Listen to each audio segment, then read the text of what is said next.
First of all, thank you all very much for coming tonight. As I said, this is Solar Powered Rossmoor's town meeting on the large-scale solar array project. As I said, I'm Brad Waite, and we are in the process of investigating, as I mentioned earlier, the feasibility of both economical and technological of putting up a large-scale solar array here in Rossmoor to offset the cost of the electricity that NextEra pays PG&E, mainly for the power used for the clubhouses and pools. I mean, for example, last year NextEra paid PG&E about $140,000 for electricity for Diwali alone. Wow. And so, but first, before I get into that, let me give you just a little bit more background. 5 or 6 years ago, the NextEra board last looked at this type of a project. The purpose was to see if, in fact, they could do a project like this cost effectively. At the time, they came to the conclusion, no, they could not. And the reason why they wanted to do that was that in total, NextEra pays PG&E, as I think I may have mentioned, about $600,000 a year for electricity alone. That's not chump change. And so our club, Solar Powered Rossmoor, was formed last July with the mission of helping drive the adoption of sustainable practices here in Rossmoor, starting with solar power production. We quickly decided that because of the economics in the solar industry have changed so dramatically since the board last looked at a solar farm, one of our first goals was to revisit this project. We formed the committee that I chair for this sole purpose. One of the first things we did was to contact a large golf and tennis retirement community in San Jose called The Villages, which has about 2,400 units on 1,200 acres. We had heard that they were in the process of looking for the same type of project. It turns out they too had looked at this 5 years ago and decided it wasn't economically desirable at that time. However, they revisited the project about 2 years ago and came to a totally different conclusion. They were led by the chair of their board's Utility Cost Control Committee, John Stratikos. John shared with us that their system, designed to be about half the size of the one we're looking at, would save them about $5 million over the first 25 years. Obviously, that got our attention. And because John spoke very highly of the solar contractor they were planning to use and his financing partners, we called them to begin the process of their doing a feasibility study for a solar array here in Rossmoor. That solar contractor is Solar Technologies. One of the two financing partners is NextEra Energy Resources. Did I get that right, Tyson? A sister company of Florida Power and Light. Several months ago, my committee met with Jeff Parr, the president of Solar Technologies, and Tyson Grul from NextEra to receive their analysis of the feasibility of building such an array here in Rossmoor. I'll confess that the potential savings for NextEra detailed in their analysis significantly exceeded my expectations. So much so that we decided it would be a good idea to invite Jeff and Tyson to come speak with us about this project and their analysis, so that more Rossmoorians would understand it and so that we would all have a chance to ask them questions. They're here to talk to us tonight, but before I introduce Jeff and Tyson, I need to issue the standard disclaimers. We are still in the investigation phase of this project. That is, we're still in the process of determining if, in fact, this project would have enough benefit to Rossmoor for the NextEra board to proceed.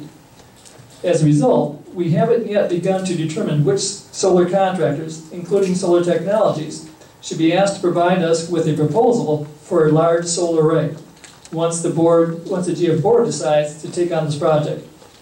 We have already received one other analysis from a different contractor and are aware of several additional contractors who are very interested in submitting proposals.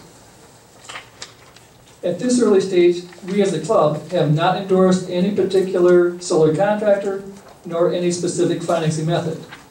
With that said, I must say that during my 35 years of experience vetting vendors and contractors, I haven't come across many who were as professional, straightforward, helpful, and pleasant to work with as Jeff and Tyson.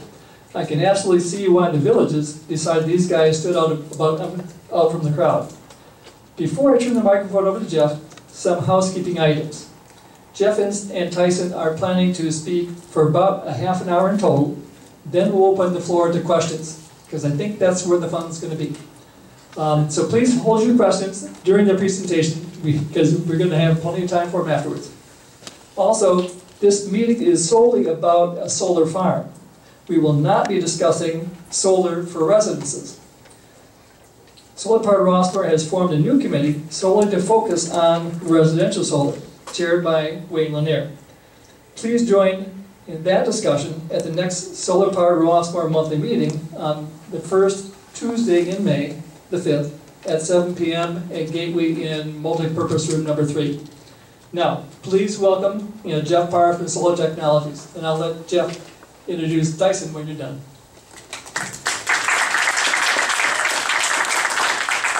Good evening. Not a real experience talking on a microphone, so but good evening, everybody. Thanks for having us here tonight. Is this loud enough for the room? Yes. Yeah. Loud enough for the room? Yeah. Okay. How's that, better? Yes. Yeah. Okay. So, as Brad alluded to, we've been working with the Solar Committee for roughly 3 to 4 months now, evaluating options for Rossmoor.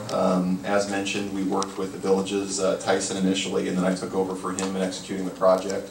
Very similar community. I'm guessing most people are familiar with it, but basically they went down the same path of putting in one large solar system over an RV parking lot and then pushing all of that power back into PG&E's utility grid and using the credits for that electricity to be applied to the other bills that were distributed around the village's golf and country club, zeroing out all of those bills. So the system you have here is a little bit larger. It's about twice the size of the villages, but that's based on the need that you have here, in the sense that last year you paid about $570,000 in electricity. So what we did, just to kind of walk you through the process, is basically started looking at your past electrical usage information. So we look at 12 months of usage history. We put all those together and figure out what meters, and really it's what clubhouses are we going to be offsetting. And we come up with a total amount of usage for those targeted clubhouses. And then we go through the process of designing the size system that you need to offset those bills, and then try and find a site that can fit that much solar so that we can push all that power back into PG&E's utility grid and credit those bills. So that's kind of the process that we went through, and you'll see some of the results of those efforts here. To start, so I own and run a company called Solar Technologies. Well, I am an owner of it. I own the majority of it. But we were started in 1998 down in Santa Cruz. We're actually one of the longest standing solar contractors in the state of California. We have 2 offices, one in Santa Cruz, one in San Ramon. We are a full C10, C46 licensed contractor, so full electrical contractor. We install systems all over the greater San Francisco Bay Area, focused primarily on the Bay Area. We've got close to about 2,500 solar systems installed around the Bay Area now, both residential and commercial. And you can see some of the key personnel there, but pretty deep team. We do all of our own work. We're a full design build contractor. We have our own installers, a lot of years of experience, a lot of training, a lot of good vendor relationships, all that kind of stuff that you want to see from a contractor. And if you want to get into more details, we can do it in Q&A. So, I'll just talk, I'll pull Tyson up here in a second. So Tyson comes from a company called NextEra, as Brad mentioned. They are an offshoot or subsidiary of the Florida Power and Light. In the solar financing game, there's a handful of groups that do it well, and there's a lot of people that try and do it. And Tyson has been in my shoes developing projects for many years and transitioned to the finance side of the business, but understands all the financing vehicles very well. Chose to work with a company called NextEra. They provide power purchase agreements, which is basically no cost out of pocket. You buy units, you buy kilowatt hours of electricity from the system, and you have kind of a guaranteed rate of electricity that you're paying, very much like you're currently paying to PG&E.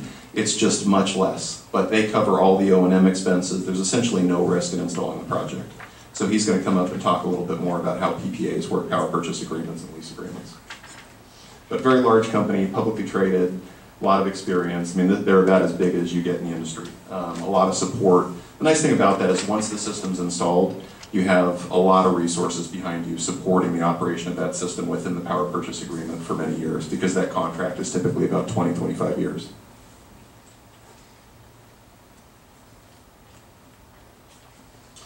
So here's what we're going to go through, try and go through it relatively quickly so we can get to Q&A. So the purpose of the feasibility study, we're going to go through solar basics for people who aren't familiar with solar, kind of teach them about Solar 101.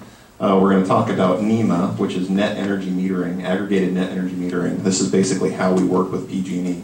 Go through time of use, project site selection, your usage analysis, and then we'll get into the system design and some of the financing. So for the solar feasibility study, again, kind of getting back to what I was talking about, we really were trying to target, that $600,000 of usage of PG&E bills. How do we offset that, and where do we put that? So we spent a good deal of time. Brad and I actually hiked a lot of the hills out here on the west side of the valley. I mean, we pretty much turned this place out trying to find a good location. So you're kind of presented with two options. Either you can install solar on each individual clubhouse, or you can find one main area to install solar. And so it's much more cost effective if you can find one big location to install a large solar farm and then backfeed all that electricity. So in that process, we kind of roughed out design and put together pro formas for the solar committee. And as you can see there, I mean, this basically offsets around $15 million of electricity costs over 25 years, assuming a 3% PG&E inflation rate. And you'll see here that historically that's very conservative. The average has been about 5.5%. So assuming a very conservative, essentially long-term rate of inflation, you're saving $15 million in electricity costs, or offsetting that $15 million.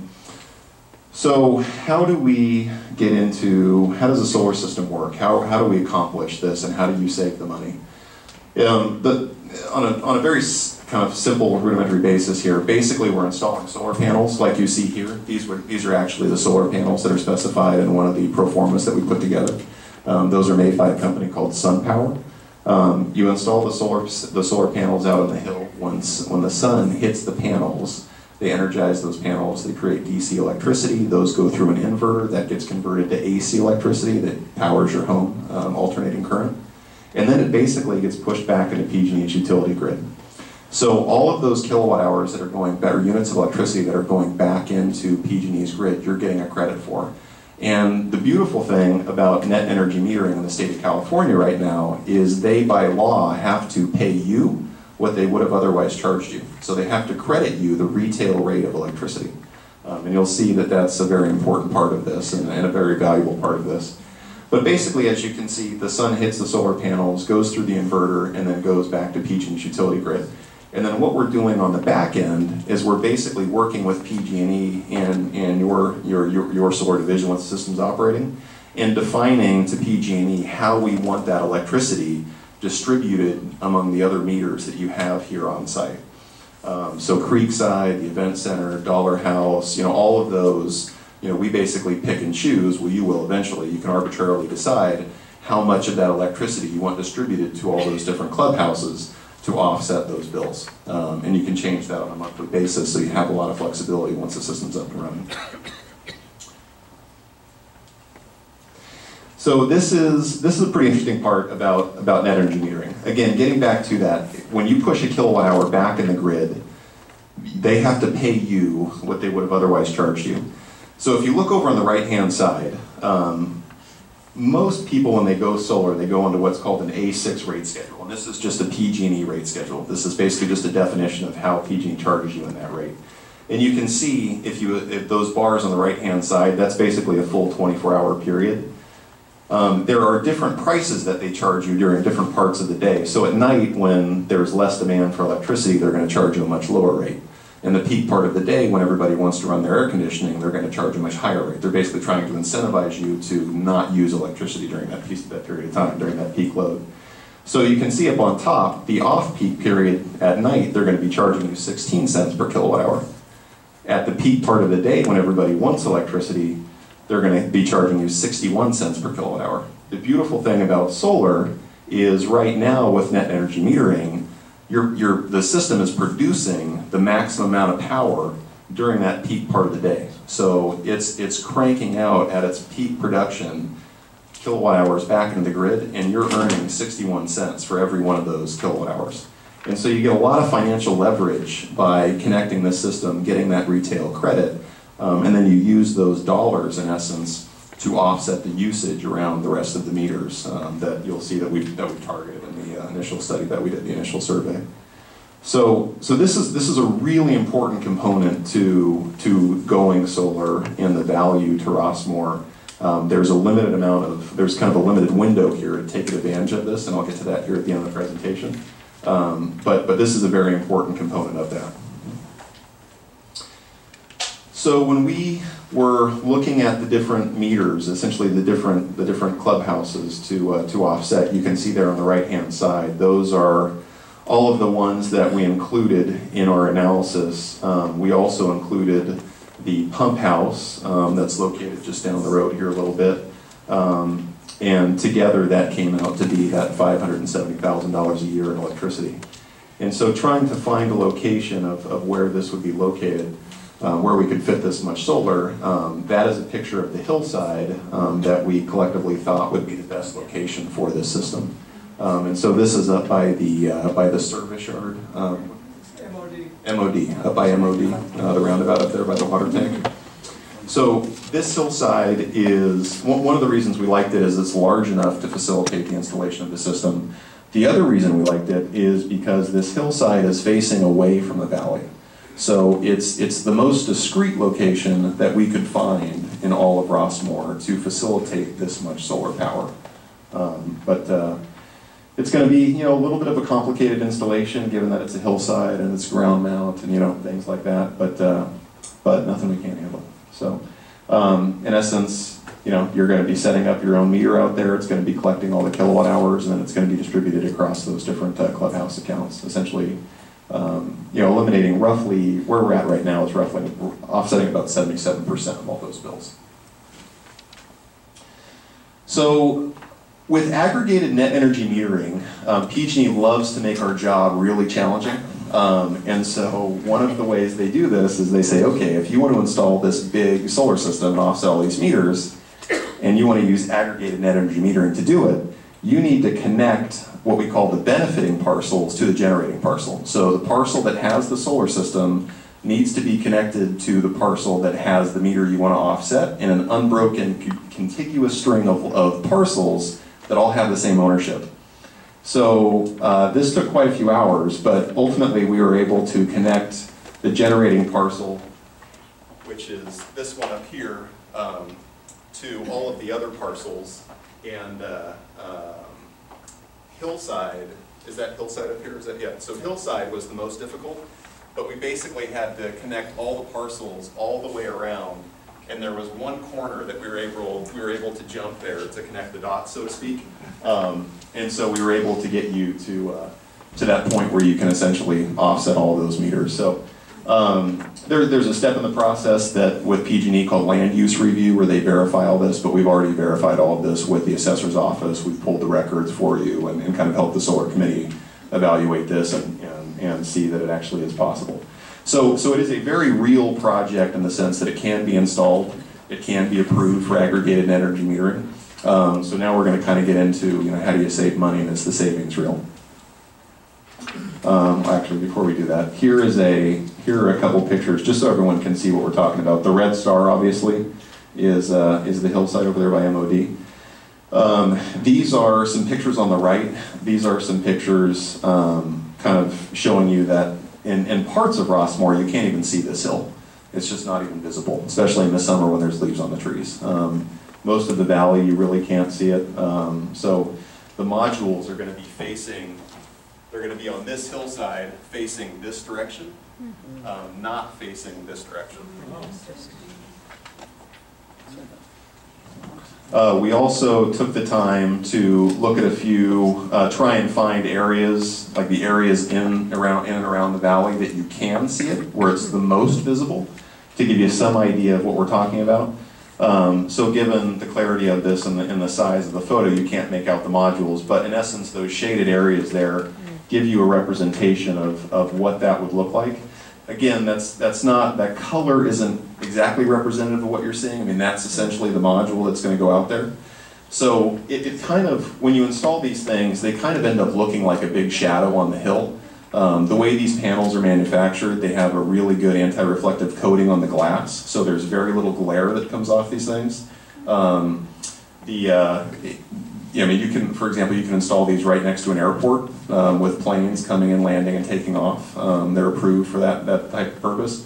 The rails, when they're all next to each other, the rail is about 1/4 inch. That's aluminum and has some reflectivity, but it's such a small part of the array that it really doesn't send off very much light. So these things really kind of end up looking like shadows on the hill. But it's, it will be noticeable given the amount of power that you need to generate for Rossmoor to offset those bills. But again, there's a few locations in the valley where I think you can see it where it's noticeable, and the trade-off there is basically trading that with $15 million in electricity offset and electricity savings. So, but this is kind of what you're dealing with in the areas that you can see it most prevalently. So when we look at the financials here, you can see the meters that we looked at on the left-hand side. You can see the rate schedules that you're on with PG&E, your 2014 bills, and then kilowatt hours, or the units of electricity that you're using to generate those bills. But collectively, that's coming out to, $559,000 there. So you're using 3.3 million kilowatt hours. You're paying about $560,000 last year. So if you inflate that 559,000 at 3%, you're looking at that's essentially what you pay if you do nothing. You're going to end up paying $20 million in electricity over that period of time. And again, that's at 3%. At 5%, that number is significantly higher, just with compounding. So there's a pretty good opportunity here to take advantage and save a great deal of money. When you look at the long-term rate of inflation in electricity bills, you can see here that the compounding annual growth rate there is 5.5%. There are a variety of different utilities that are included in there, but you can see they're all fairly consistent. They're moving up and to the right at a pretty steady pace. So again, looking back, if you change that 3% compounded rate to 5.5%, that number goes through the roof. So the opportunity here is pretty significant, the amount of savings. So when we looked at your usage and basically tried to come up with the appropriate system size, we're somewhat, and again, as Brad mentioned, this is all preliminary analysis. So this isn't the final system design, but it's a rough approximation of the opportunity that you have afforded to you through this. One of the things that the Solar Committee is very aware of is trying to limit the amount of solar that is facing the valley. So trying to keep this thing tucked in that valley. If we do that, we're somewhat limited in size, the size of the system. So we have two limiting factors. One is PG&E will only let us put in inverters up to 1 megawatt. So that's one limiting factor. The other is the amount of space that we have. So you're probably going to end up with something around 1.3, 1.4, maybe 1.5 megawatts. There are some design reasons why you would or would not want to do that. But basically this is kind of giving you the middle of the road number, 1.3 megawatts. That's roughly a to-scale rendering of what it would look like on the hill, how much space it would take up, and likely will be installed in rows like that. So with this system, we're offsetting 60% of your bill, but if you go back to that time of use analysis where you're earning that 61-cent credit when you're pushing that power back in the grid, you're offsetting 61% of your usage, but you're eliminating 76% of the bill. And that's because you're generating those 61-cent credits for all those kilowatt hours that are getting pushed back in the grid. So your first year savings comes out to be $435,000. Your 25-year savings, that's actually a net number. That's net of the system cost, is 11.3 million. And so with no tax incentives, you're looking at a 7.4-year payback. Now you guys are in a very, and so are the villages, they're a very interesting situation in that you essentially have an HOA, but it is a taxable organization. It does not have tax appetite, but it is a taxable organization. So the beautiful thing for you guys is you get to take advantage through financing, like with Tyson's group or others, you get to take advantage of having the financing party capture those incentives. And so there are two major incentives or main incentives that you use. One is the 30% federal tax credit. So it's literally a 30%, it's worth 30% of the gross value, the install cost of the system, claimed in the year the system is placed in service. The other is accelerated commercial depreciation. So whoever has the tax appetite can depreciate this thing over 5 years. That's worth about 60% of the system cost. So that's obviously a big part of the overall system. So really unique opportunity right now. You have the tax credits, you have the depreciation, and you have net energy metering time of use that you can take advantage of. And it passes a lot of value through to the community. You'll see here at the end that there's, those are gating items. There's some windows of opportunity that are going to close over the next year and a half, but right now those are available to you. So we've got a couple slides here related to what a power purchase agreement would look like. And again, a power purchase agreement is a financing arrangement very much like what you have with PG&E. You're just buying electricity. But there's a financing party that's basically installing the system. They're the ones owning, operating, maintaining the system. You're buying kilowatt hours of electricity from them at a much lower rate than what you're currently paying PG&E. So there's no risk. It's just like signing up with a utility company. You don't have to worry about anything, but you're saving a tremendous amount of money simply because the electricity is so much less. And then there's another vehicle that Tyson will walk through which is essentially a lease. A true lease where the lessor takes the tax incentives and passes that through as a lease. So two different kind of ways to look at solving the problem through financing, both pretty attractive. And again, this is Tyson's company, so I'll let him come up here and introduce himself and share some words on the financing. Good evening, everyone. My name is Tyson. I actually worked for 9 years doing exactly what Jeff does now, more of the contracting side. So Jeff goes out and finds locations that could use solar and ends up proposing a solution and facilitating getting it constructed, either through a cash deal, a power purchase agreement, or a lease. And so I recently moved over to a company called NextEra Energy that I used to work with to finance my projects.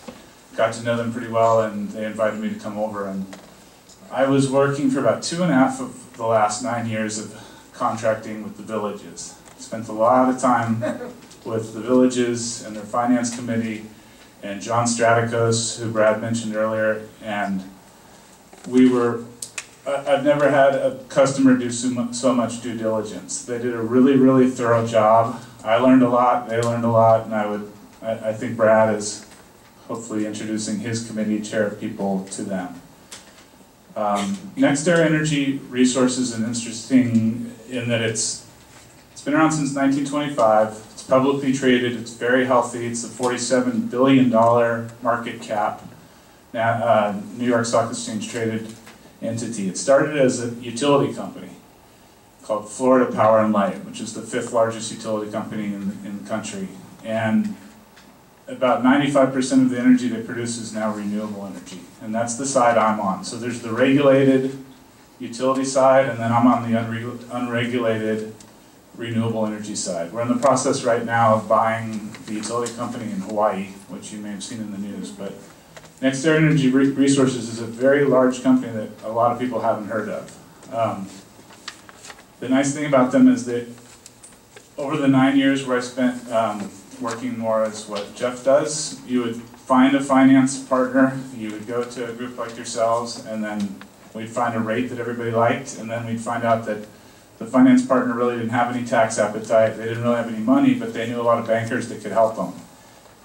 turns out changing a lot of the deals. The panels that you see over there that we want to use turn into some other panel from a different country or whatever, and it just left a bad taste in my mouth every time we did it. With NextEra Energy, we do all the construction financing on our balance sheet, the tax equity is done on our balance sheet, and we're the long-term owner-operator. So the actual contract that you would sign is with my company to buy the power for 20 or 25 years. I would sign a contract with Jeff's company to make sure that he built the project to be up to the necessary standards so we can have an asset that we can rely on providing a return for 20 or 25 years.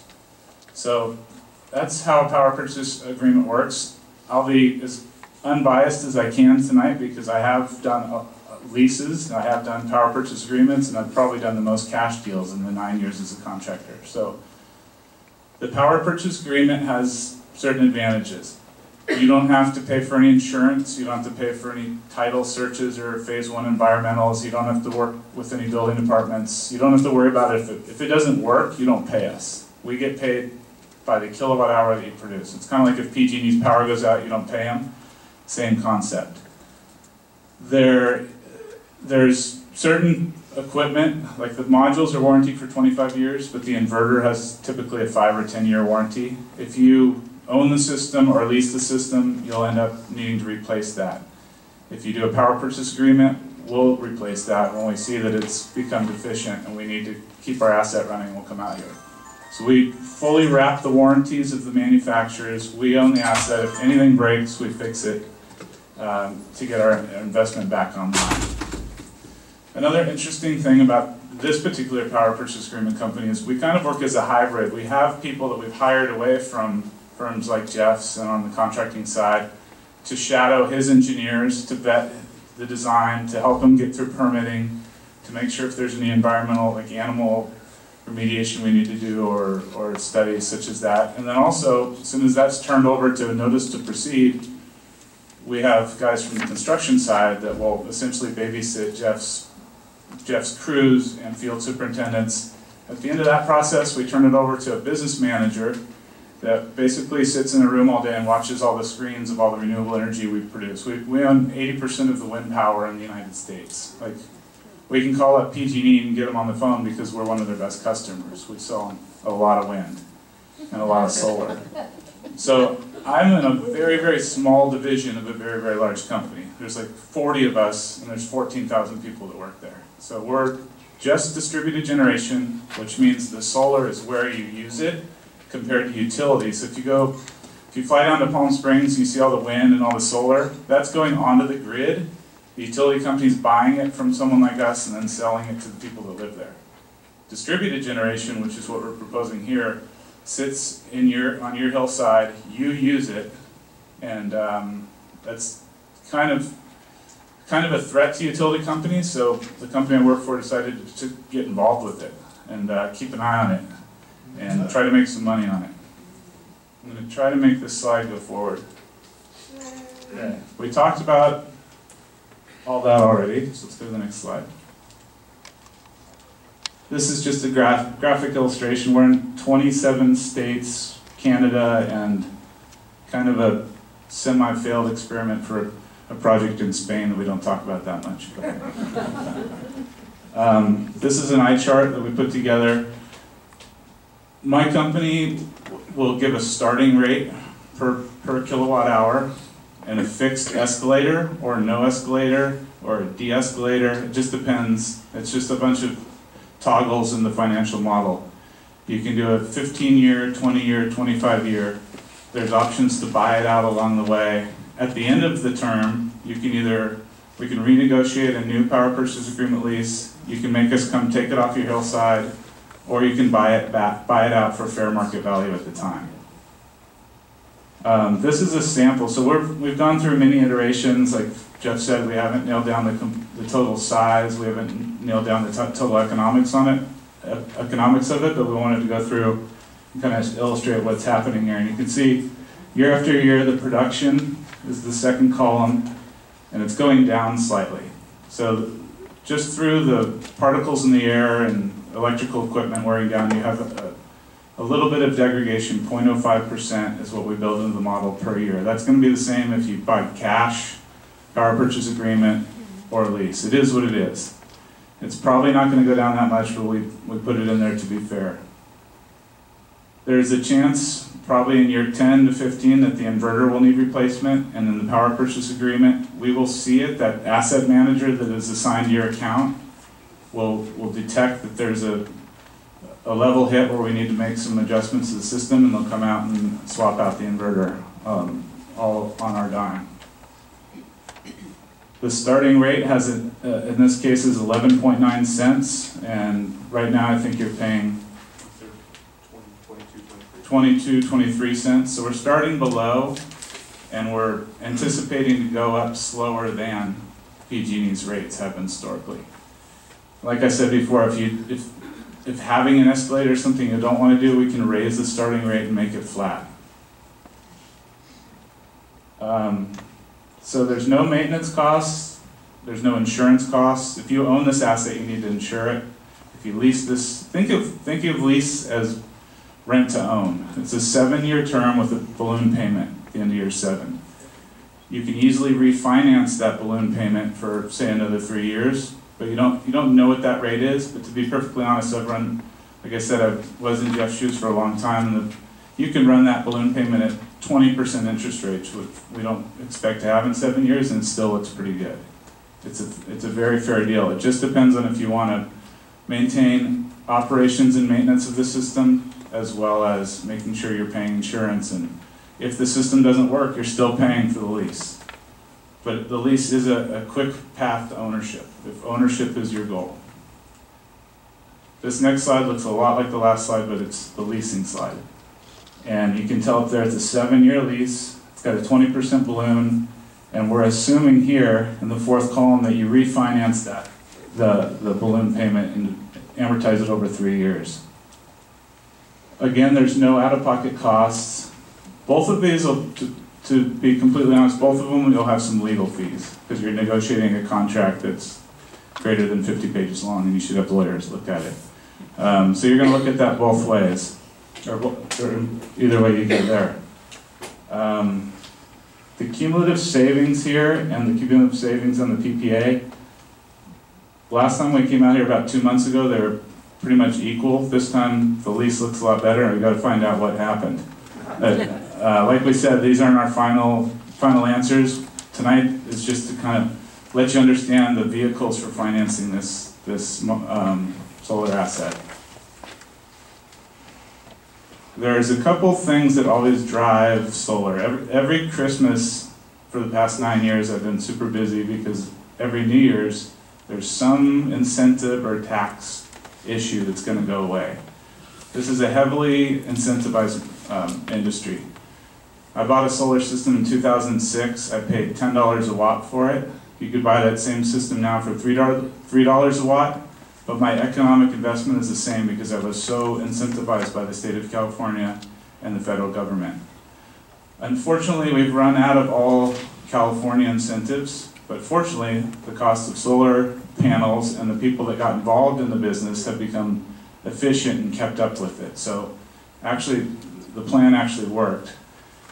The end of 2016, there will no longer be a 30% federal tax credit, and that's something my company needs to make this a compelling offer for you guys. We're not looking forward to the 30% going away and going to 10%, but we already have ideas of how to get around it. But it's such a good opportunity. If you can grasp it now, get this project moving, you'll be able to hit it before the investment tax credit sunsets on New Year's Eve 2016.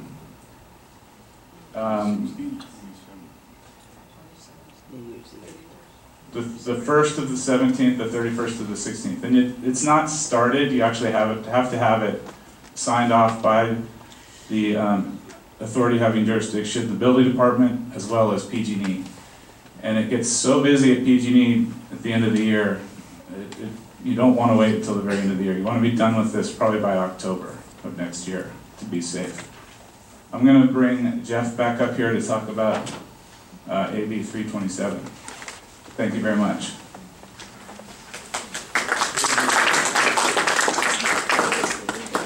I'm gonna bring this down a little bit. Tall guy. So getting back to the lease financing and the PPA. So both of these things, you kind of have, you have two great options. It's just what option do you want? Both of them are $0 out of pocket. Both of them save you money immediately. It's cash flow positive in the first year.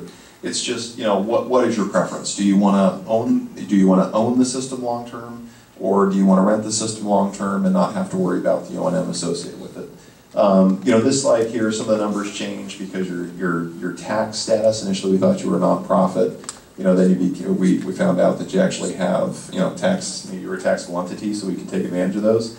The ownership cost numbers there, those were initial kind of preliminary numbers that were thrown in there. John Stratikos, I think, is going to work with the solar committee to kind of nail down what those should be, what those numbers should be exactly. They did that with Tyson and the villages as well. So I would imagine the spread between the two narrows a little bit, but you know, long story short is you have two very, very attractive, no cost out of pocket, well, very minimal cost, legal fees and stuff like that out of pocket, and immediately saving a lot of money in year one. So, you know, hundreds of thousands of dollars right away, and then as PG&E escalates in power and your payments go down, or you pay for the lease or whatever it may be, you end up saving a lot more money. So, kind of getting back to what Tyson was saying, we have these two gating items. We have the 30% federal tax credit, and we have the net energy metering cap. He talked about the 30% tax credit for net energy metering in the state of California. Basically, when it was set up under Assembly Bill 327, which I think was passed, net energy metering has been set up for a long time, but it was extended recently, I think in what, 2010, 2011, under Assembly Bill 327, which basically says that PG&E has to pay you that retail value of electricity until you hit 5% of essentially peak load, peak demand under PG&E's utility grid. So once enough people have connected solar systems, renewable generation systems in this way that equal 5% of peak demand, they then don't have to pay you that retail rate anymore. We are getting kind of dangerously close to that level. It looks like it's probably going to be the second quarter of next year is when we hit that. And so what's going to happen is you're no longer going to be protected under Assembly Bill 327, meaning you're no longer grandfathered into that retail credit of electricity where they have to pay you what they otherwise would have charged you. You're going to fall into the next generation of net energy metering. That likely won't be defined until sometime in 2017, looking at the CPUC, the California Public Utility Commission's efforts. So we don't know what to tell you it's going to be, but we know it's not going to be as attractive as this. It's going to be somewhere, the compromise is going to be somewhere in between retail cost of electricity and wholesale cost of electricity, which is significantly lower than the 61 cents per kilowatt hour that you would have been, that you're credited under net energy metering now. So getting back to, you know, the next slide here is, and you can see their project timeline, 6 to 8 months. This might be an easier way to summarize this thing.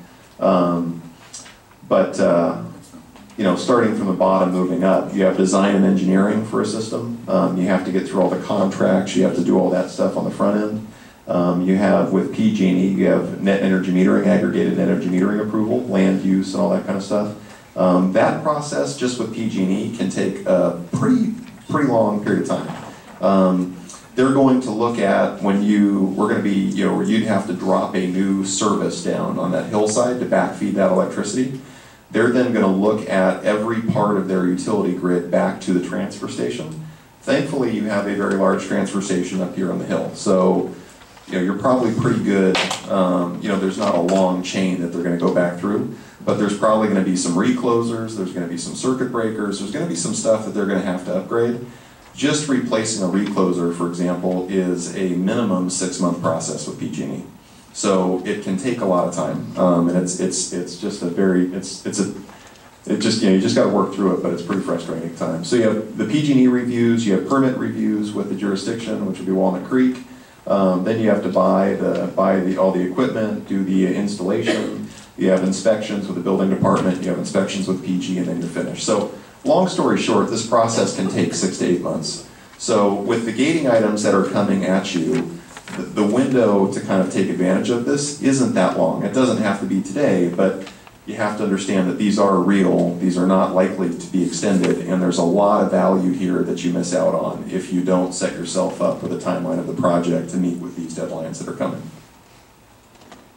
And this is just kind of a graphical representation of kind of almost on a Gantt chart basis what it would look like. But you know, you're talking about a pretty long project cycle here. So that's pretty much all that we prepared for the initial presentation. We can open it up to Q&A and kind of work into that part of it. But you know, I think you've got a unique opportunity to take advantage with zero cost financing, save a lot of money. You know, save north of $10 million regardless of what you choose and what the inflation rate of electricity looks like moving forward.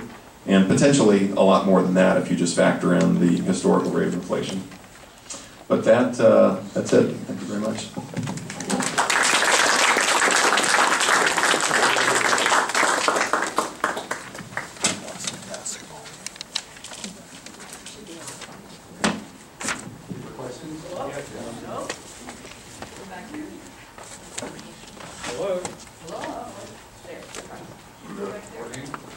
I'll talk loud. Yeah. This one's working? Okay.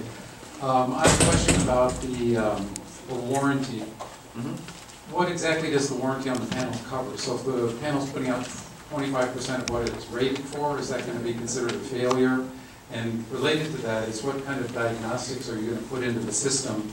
I've had experience where a panel or two may fail in a much smaller system and it's hard to determine and figure out exactly what panel is failing.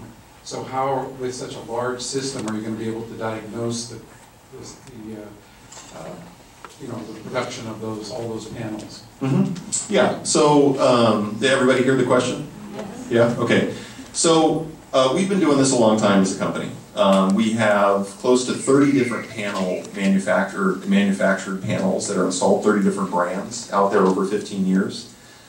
This is almost an entirely commoditized business. So what you pay for in a module is what you get in performance and reliability in the field. So if you buy cheap, this stuff lasts for about 7 to 10 years, and then it starts to degrade in performance. We don't like going down that path. So one of the things that we've worked with the Solar Committee is trying to educate them on what good options are. This panel here, this is made by a company called SunPower. They're considered to be the most powerful, the most efficient, the most reliable product in the world. They also have the best warranty. So this panel comes with a 25-year performance warranty. It starts at 95% and it degrades down to 87.5% at the 25th year. So at any point in time, if it falls below that level, the nice thing about SunPower is they actually pay to have the panel removed, tested, replaced, reinstalled over that 25-year period. So that's the warranty on the panel. Other manufacturers, typically you're looking at a 25-year performance warranty that goes from 100% down to 80% and either linearly or kind of steps down. But most don't cover the cost of removal and replacement. That's kind of up to you. One kind of dirty thing that that you'll see out there is if it's like a Chinese manufactured product, you can get it at an affordable price, but they make you pay for shipping. And packaging and shipping a solar panel is oftentimes more than what the panel's worth, so hence the warranty is worthless. But there's things like that you want to look out for. Inverters, 10 years. What about the diagnostics for panels? So diagnostics for panels, you can look at probably optimizers would be the best for a commercial system, not microinverters. And so optimizers are going to be basically individual unit devices, electric devices that are optimizing the DC output of each individual panel. It allows each independent panel to operate independent of each other, but you get panel level monitoring.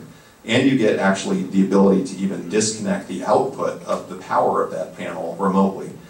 So you see what every panel is doing in real time every minute of the day. It's pretty neat technology. We're actually installing that down in the villages. So was that included in this proposal? It was not included in this one. It's not that much money. It's something that can be integrated fairly easy. I think Tyson wanted to add something. To add to that, so with the villages, they're decided for a couple of reasons. One of being that their system was too small really to do a power purchase agreement, so the lease fit them the best. And we did put optimizers on each panel. And so they'll be able to John was very careful about this and smart about it. If one panel goes out, and let's say SunPower's out of business, and you can't get another replacement one, these optimizers allow you to hook any panel up to it. Any module out there can work, because it works almost like a diode. Separates it from the rest of the string. If you have a and furthermore, the contractor warranty is 10 years per California state contractor law. Oftentimes, contractors, my old companies, Jeff's company, will give a performance guarantee. Say that it's 90 or 95 or 100%. And they'll issue that. And that piece of paper is worth as much as it can be while that contractor's in business. And a lot of solar companies are doing well, a lot of them haven't done well, and a lot of them have gone away.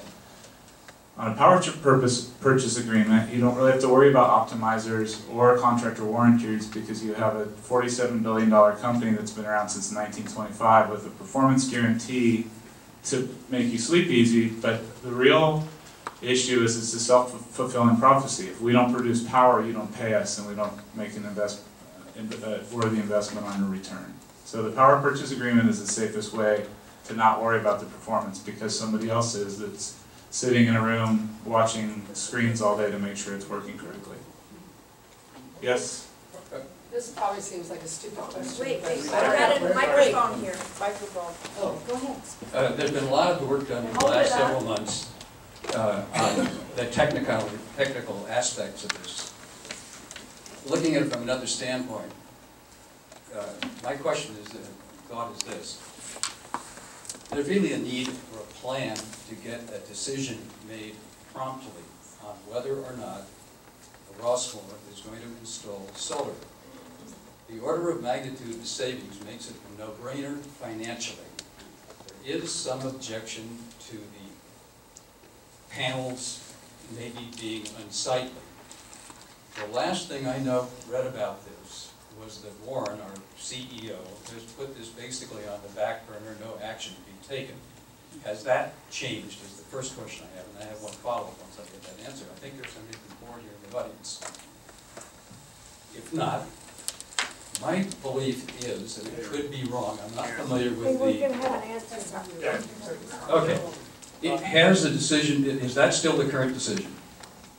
The board has reviewed this very presentation and has been looking at a lot of this. The immediate decision we did take was to approve the filing of a NEMA application. Actually talked to Warren today, that hasn't been filed. So we are proceeding, aggressively to review the process. Thank you. Now, We haven't decided to do it, but that's correct. We're doing it all in the right order. And as I recall, there was a letter in the Rossmoor News where Warren basically said we're not going to be doing anything on this right now. Not true. Right. You want to put it Then on? let's think about it this way for a moment. If the estimate is correct, or let's say only half correct, it represents a savings of $1,000 a day for Rossmoor. If it's correct, it's $2,000 a day in Rossmoor that can be saved. If you extend that out, the last month has cost us somewhere between $30,000 and $60,000 not taking action to do this. The next month is going to be another $30,000 to $60,000. If you assume just 10,000 manners, which is a little high, that's $3 to $6 a month on the coupon we have been paying that we didn't need to pay. So I think it's time to get a plan for getting a decision made.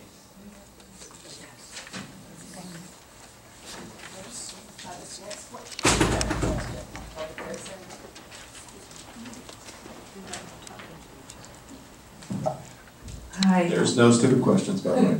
Being unfamiliar with solar panels on the ground rather than on rooftops, do you have any problem with like cows walking on them or breaking them and weeds growing knitted over the top of them?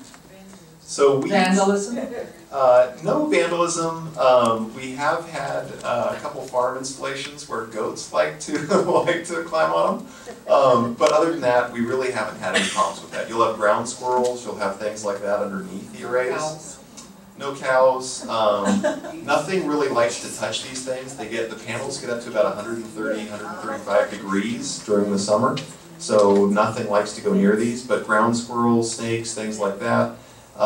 You won't get a lot of weed growth underneath the arrays, but around them you will.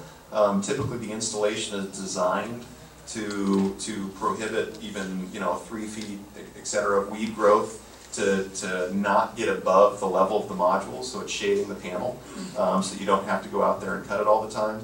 Some jurisdictions now requiring some sort of weed control be installed, so that might be a jurisdictional requirement when we put in the installation. But basically everything is designed around that. So short answer is no, we've never had a problem like that, other than a few goats. And the other question I had was, what's PG&E's incentive to pay everybody else money? Why don't they get into this business? And how long are they going to let you do this? I don't know, but it keeps me up at night. There are utilities that are trying to get in this. That's an example of an unregulated side of a utility company getting the solar. Right now in Arizona, it's becoming a pretty popular fight if anybody reads about solar. But their APS, one of the utilities there, is trying to get into installing solar systems on the unregulated side. In California, thankfully for us in the business, the state doesn't really like PG&E, and they don't really trust PG&E, and they don't really want them mucking up the waters. So hopefully it stays that way. But there's a lot of validity to your argument there. That's why net energy metering is at risk here coming up.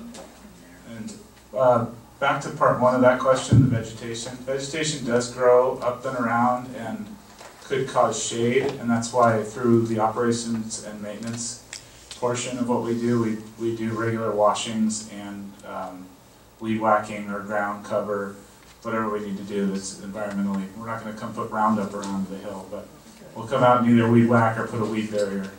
In my experience, the weed barrier and the gravel, the weeds still get through it, and I see it all the time when I drive around, because that's pretty much all I see now is solar panels. And there's a lot of people own systems and no one's watching them and not maintaining them, and they're not working at optimal. Kind of back to the first question, how do you know your system's working well?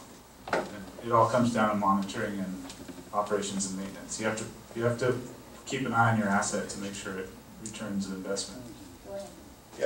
Well, I live up on Terra, California, and I'm looking forward to the solar panels because it doesn't look they certainly don't look any worse than the weeds and the trash that's up there.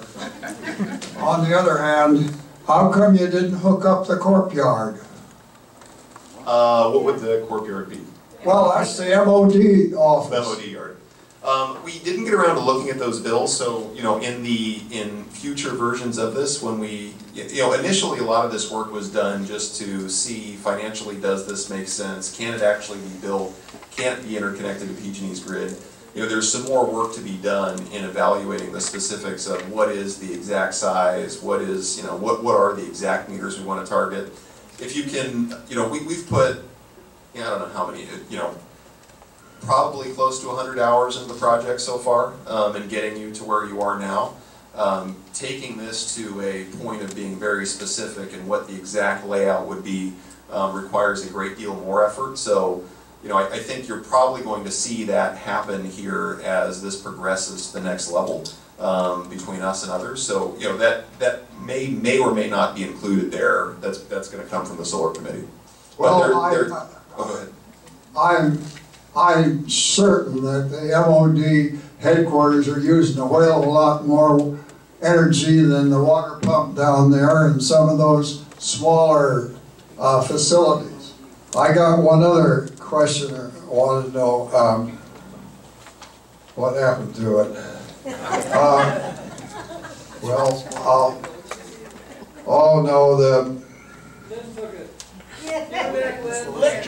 How come you figure 61 cents on credit?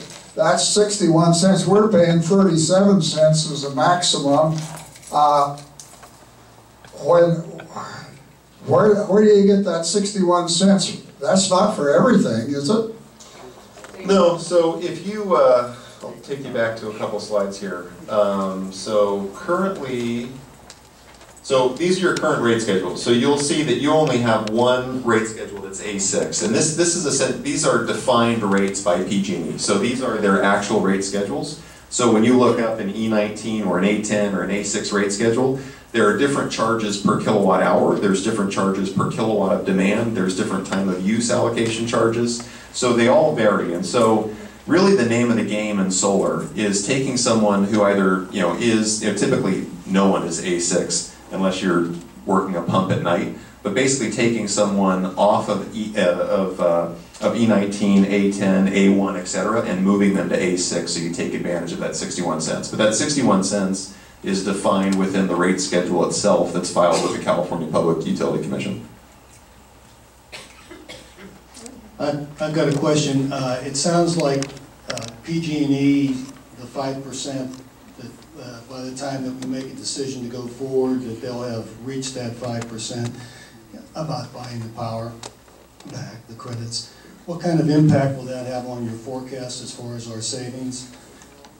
I know you don't have any idea, but it's, it's political, and of course in this state, who the hell knows, but it could be 10%, it could be 30% of the savings, somewhere in there, that are projected.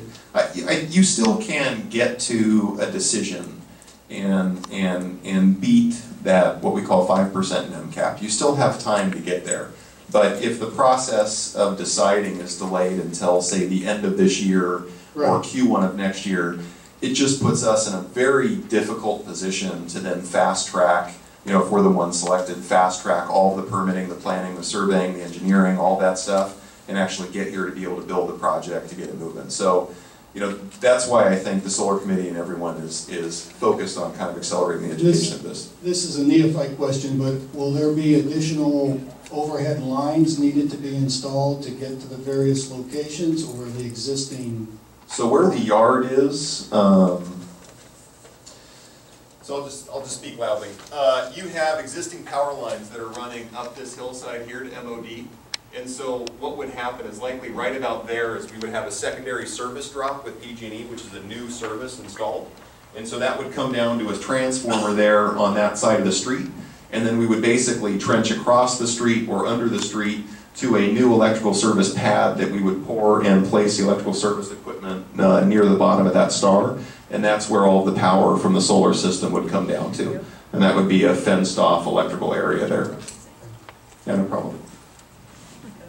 Jeff, can I add something? Excuse me, add something. Sure. I understand your concern about the timeline and missing that. One of the things that that Solar Powered Rossmoor and our committee is doing is we're trying to work with both the GF board and the GF staff to try and move this project along as quick as we can, while also doing adequate due diligence to make sure we make the right decision. So maybe I'm being overly optimistic, but I'm feeling fairly confident that yes, in fact, we can get the board to the point where they'll have enough information in time to either say, yes, that's a project we want to do and let's go forward, or nope, it's not one we want to do. But in either case, we'll know. I think we'll know in time to if it hit that cap. Well, but you still would have to select a contractor after that, and that's your decision-making time. You're right, but so a lot of that, what we'll do is we expect to be able to a certain extent, work on parallel tracks, so we can start things down again without committing the board to doing anything, just providing information in advance, so that when they are ready for it, we've almost already got it.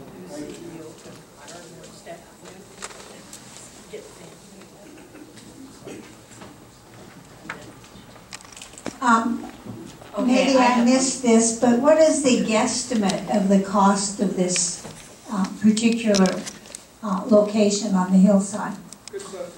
Yeah, so you're talking about somewhere in the neighborhood of 3 to 3.5 million, plus or minus, depending on the type of equipment that's going to be installed and some of the work that's necessary. So somewhere in that ballpark.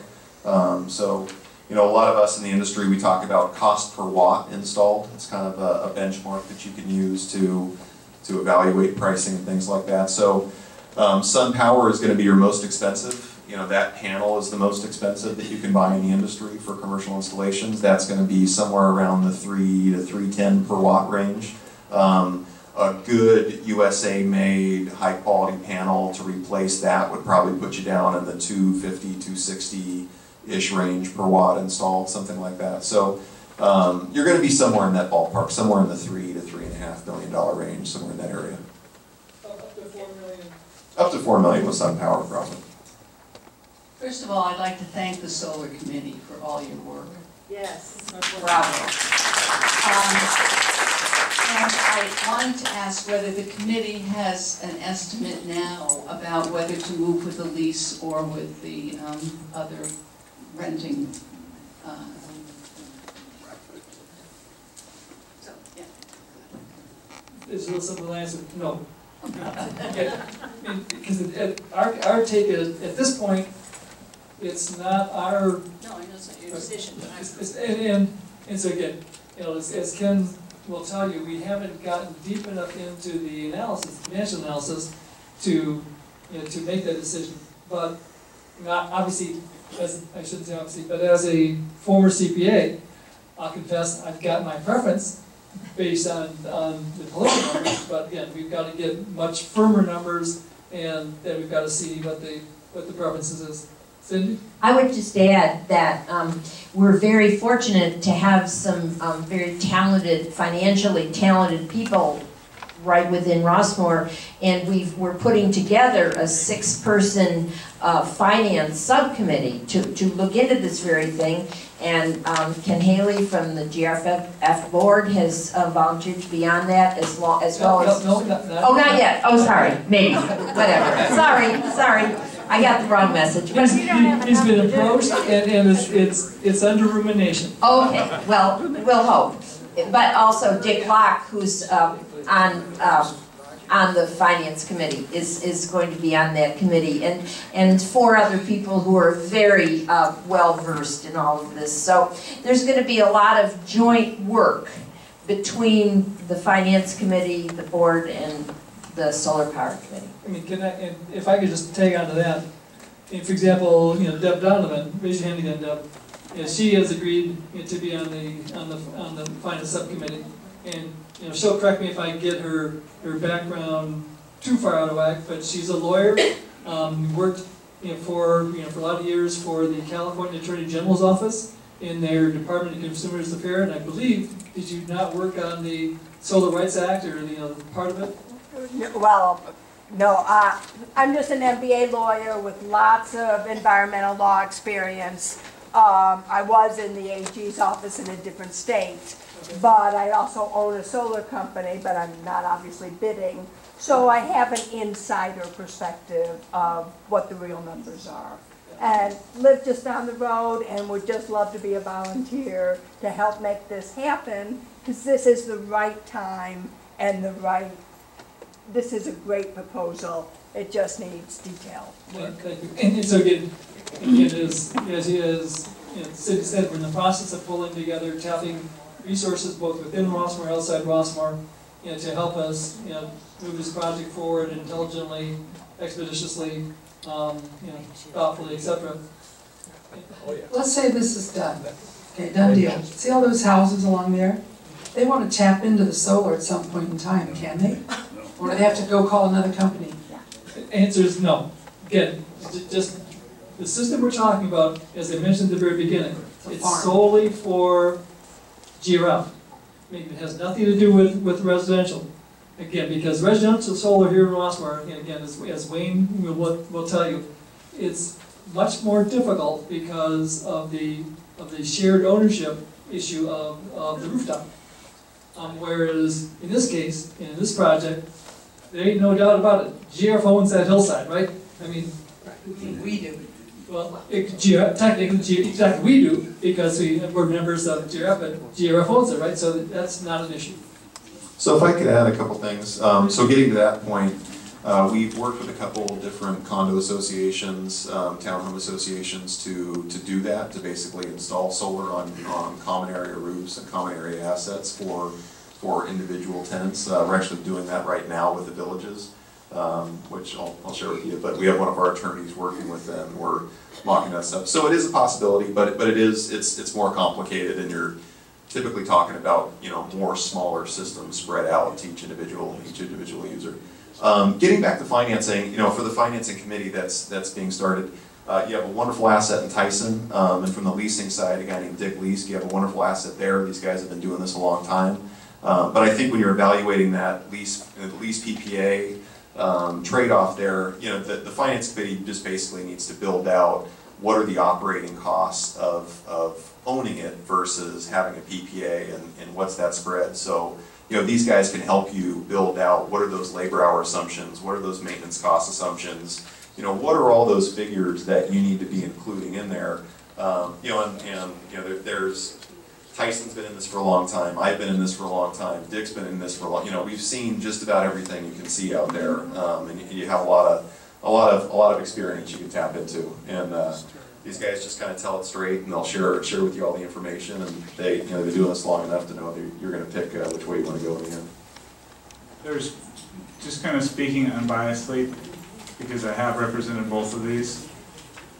The PPA, you start saving a little bit more faster, because as you can see,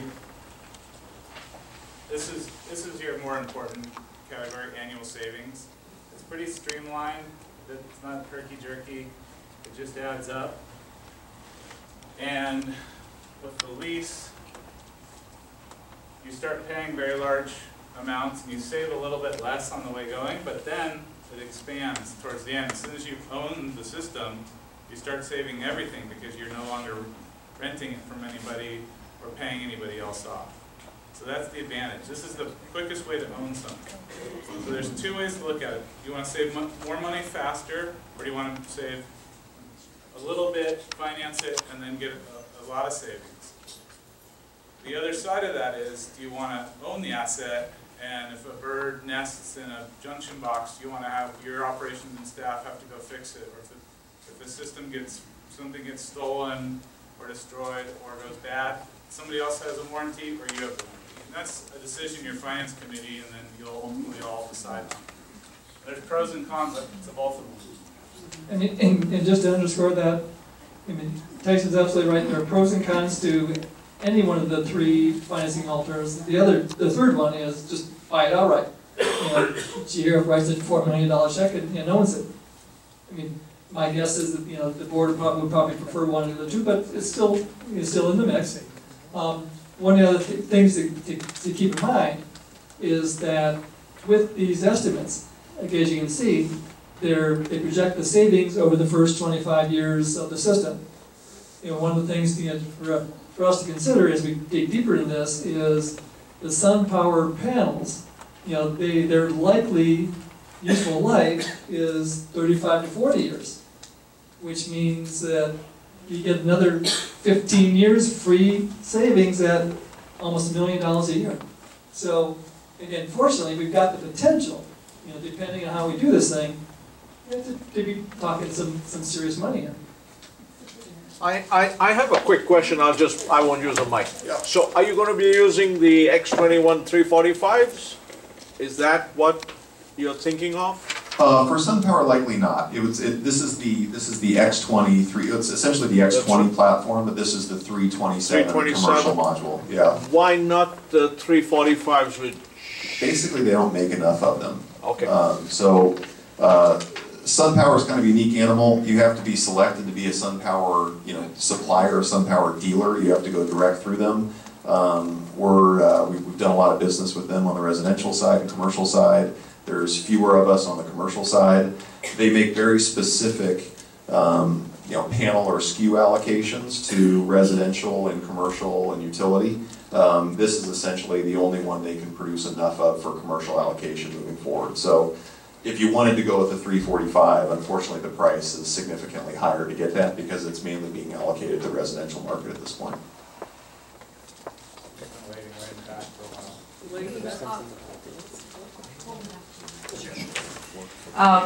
This is maybe a slightly negative question, but I'm a humanist and I know that this will probably come up. What happens with folks in our community who choose not to play? Choice.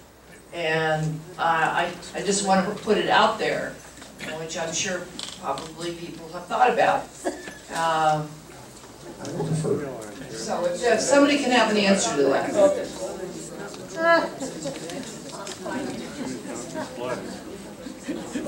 As Brad has indicated several times, this is a GRF project. So individual residents do not have any opt-in or opt-out. We're not in a mutual thing, we're talking GRF only. And the magic number, by the way, for those of us who've been with Rossmoor Finances, $80,000 is $1 per month per manor. So when you see $160,000 up there, that's $2 per manor per month that's going to be saved. That's the magic number. Can I make one comment? Actually, I want to make the comment, if you go to ownership, if you would reflect on what MOD has been doing with the personnel around here, you're going to have a power manager, and you're going to have maintenance people, and you're going to have everything. So, think about that. in case you didn't hear it, his comment was, if we didn't go the power purchase agreement, we went either outright ownership or release it, then we would need, GRF would need to take on the responsibility for for operations and maintenance. That's, yes, and maybe not. All that can be, typically is outsourced, again, to companies like Solar Technologies. So, again, GRF could decide that, they didn't want to have their staff take that on. So the last response that talked about coupon savings it actually leads into my question.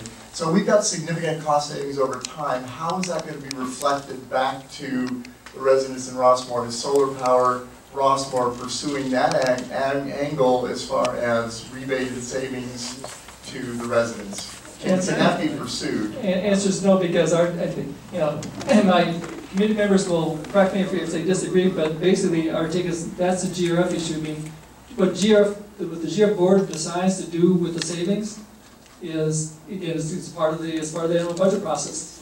I mean, for example, they could decide. You could decide to put solar on all the rooftops for us. No, you can't. There is no choice. The budgeting process is what it is, and if the budget for GRF electricity drops $160,000, that's going to be $2 per month per manor saved on the coupon. The GRF does not have the option to shift the money into something else. We're not talking about the trust. We're talking about operations. And one of the beautiful advantages of the purchase agreement is that it's all in the expense budget, and it doesn't have to get involved in trust expenditures. And again, that underscores what Tyson and I said earlier. That is, there are advantages and disadvantages to every one of them, and so it's going to be up to the GRF board to decide. A little more. I guess what I'm proposing is, I don't know if solar power Rossmoor can push this as far as this whole project is concerned. If there is significant cost savings, can the board be influenced in some way to return some of that savings to the residents, i.e. no increasing coupons? That's just not our role. No, I'm period. But again, the way it works is, I mean, there's just if we put it in this solar system and it saves GRF $150,000 the first year net in their PG&E bills. Again, that falls directly to the bottom line, which then will reduce the, the coupon, what, $4 per man or per month? Two per. 2 for 6 Okay, so it'll automatically fall, back to the residents. Okay. Brad, I got one question. I think those of us here in Rossmoor, I guess we've reached the status that we know that there's no free lunch.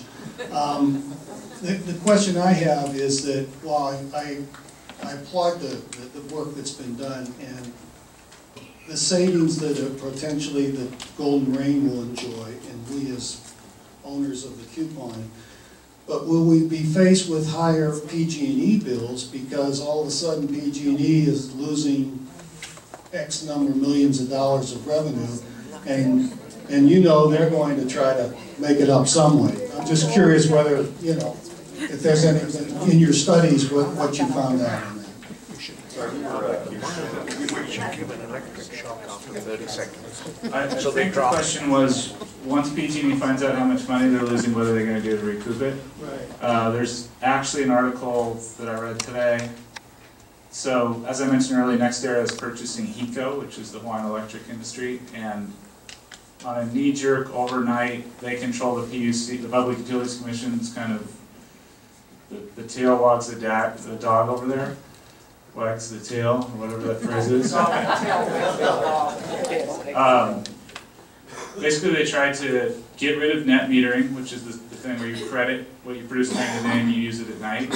Just overnight, they decided to basically cut it in half. The PUC, after a couple of months, stepped up and brought it back, but there is a longer-term plan here in California, Hawaii, all the states that have a high, Arizona, everybody that has a lot of solar. The utility companies keep complaining to the PUC, hey, we're losing customers and we're crediting 1-for-1. And I agree, they're not getting 1-for-1. If I have solar in my house since 2006, if I'm away at work during the day, it goes into the grid and it dies in their aluminum lines. It never makes it back to a substation or a transformer, or maybe not even my neighbor's house. So they're right, they're losing money.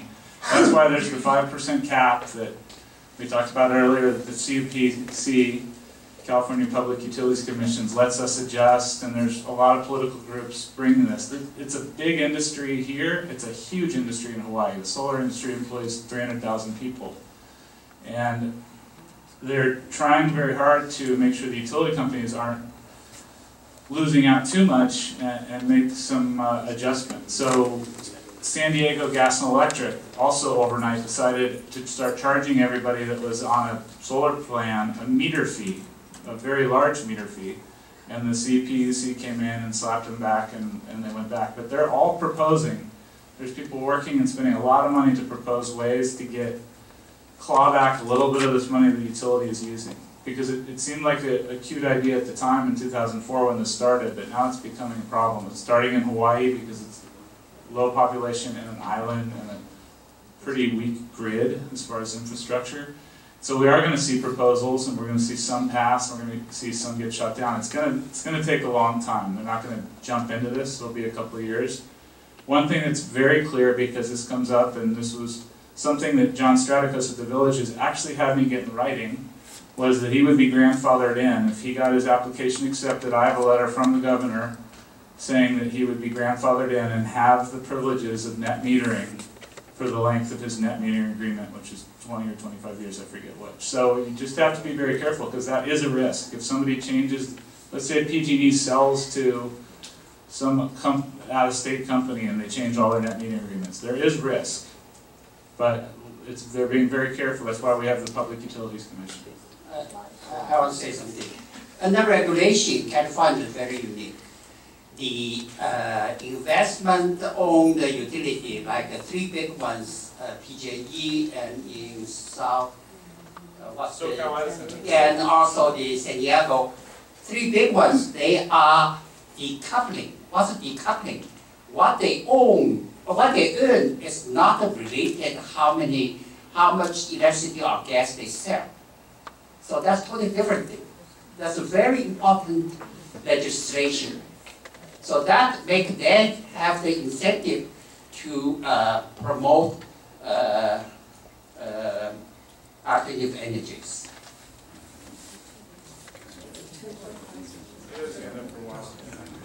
Bob was waiting to So you may have answered it, but I just want to make sure. So the question I had was this time of use 61-cent rate.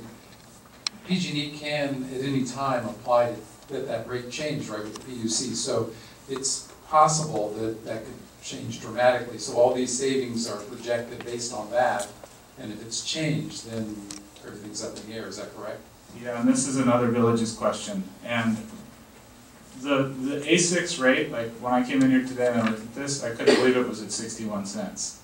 Because the last time I looked was probably 3 months ago and I couldn't believe it was at 54 cents. This is 12 noon to 6 p.m. Daylight savings adjusted, so it's really 1 to 7. It's from May 1st to October 31st, and it's on one rate tariff and one investor-owned utility. And when I started doing solar, the peak rate was maybe 30 cents, and the rest was still around 14 or 15, and they keep incentivizing / penalizing people to curb their peak time usage. I mean, this is when people are turning on air conditioning, they're trying to incentivize them not to. My mom's been a small business owner in Sebastopol since 1970, and about a year and a half ago she called up and said, I better, even though she leases her building, she's better get solar because PG&E rep called and said they were going to force her onto the time of use rate. So they're going to keep raising that rate as long as there's not too many people on that rate. So there is some risk at some point there could be downward pressure on that, but the trend has been charge more, charge more, charge more. There should be some point where that changes, but you're absolutely right. The rate schedule you're grandfathered on, you will be on an A6, but the rates can change. They can change them. They have to go to the Public Utilities Commission and they have to tell them why and take the time to do it, but they can't change it.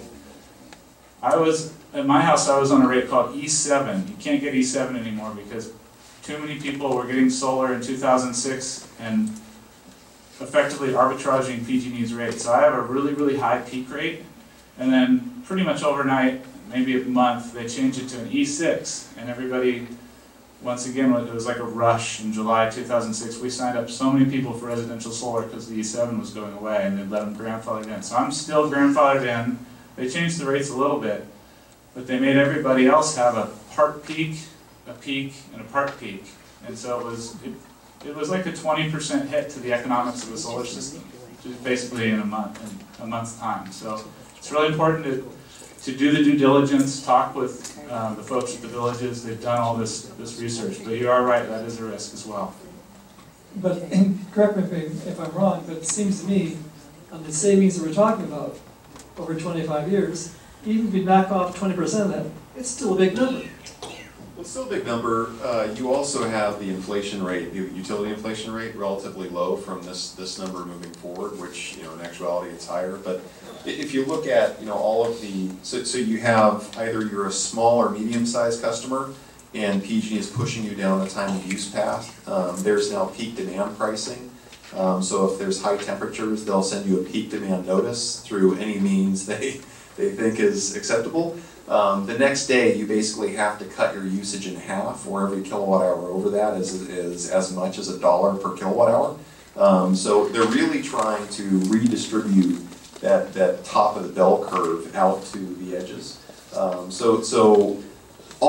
If you watch these things as we have over years, it's all moving toward this high kilowatt hour cost for the small and medium guys, and then the large guys are getting charged more per kilowatt of demand. Basically, how big of a pipe do you need to funnel this electricity in? But yeah, I mean, you have. I mean, we can model it any other way, but it's still a huge number. It's a big number. Brad, maybe 2 questions because it's a bit late. Get the room back. We had a guy come out and tell us about solar, about putting solar arrays on our house. He said 17 panels, but he said that what happens is PG&E puts a smart meter in, and then you have a meter on your solar, and depending on your usage, these meters hop back and forth to each other, and then at the end of the year, you either get money back or you owe PG&E something. depending on your usage?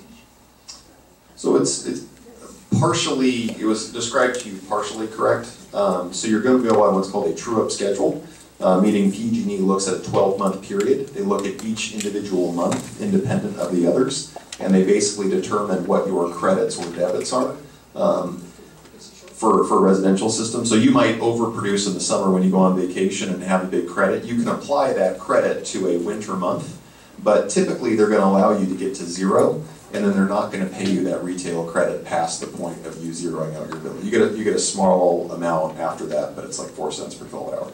So they let you go to zero, but you can't make money on these things. It's a little more complicated with this system in the sense that you're pushing everything back to 1 meter.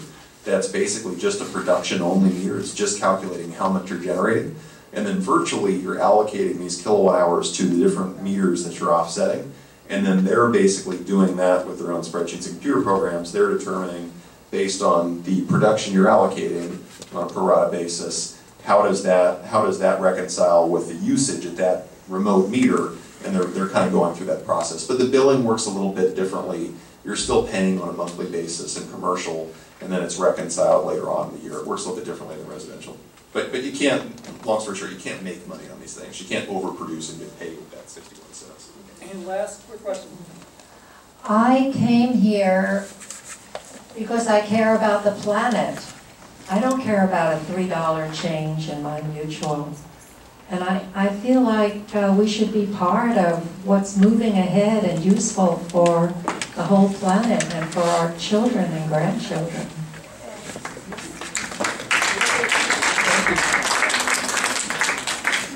Volunteers? Oh yeah, and thank you. And reminded me that we're soliciting for volunteers. Anybody who would like to help us move this project forward? And please come see me or Cindy or Ann. And I would like to, before I thank Jeff and Tyson, I'd like to thank all of you for having such stamina to hang in during this whole session.